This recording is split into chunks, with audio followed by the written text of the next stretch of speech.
part one of my 6-part series called How to Buy a House, because they don't teach you this in school. In part one of this series, we are talking about pre-purchase prep, but make sure you stay tuned because these are all of the topics we are going to be covering throughout the rest of the series. So pre-purchase prep, I recommend starting by thinking about when your ideal move date is. When you think about your ideal moving date, then work backwards by about 6 months and start the process at least that early, if not sooner. A good lender is going to set you up with a plan that puts you in the best possible position for when you are ready to make the move. It's also really helpful to know in advance if you're going to qualify for any sort of grants, programs, credits. The lender that I work with the most in Kansas City actually offers a $4,000 proprietary product that is for first-time home buyers that qualify. So it's $4,000 less you would have had to save up. That could move up your timeline by several months if you knew that was an option for you. A mistake a lot of buyers make is assuming that it's best to just pay everything off, when in a lot of cases, it's actually better to leave a couple of lines of credit with some sort of balance on them and then use that cash towards saving towards your cash to close.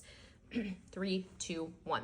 I'm not a lender. You need to get with a lender though, because every single person's case is different. And 3, 2, 1.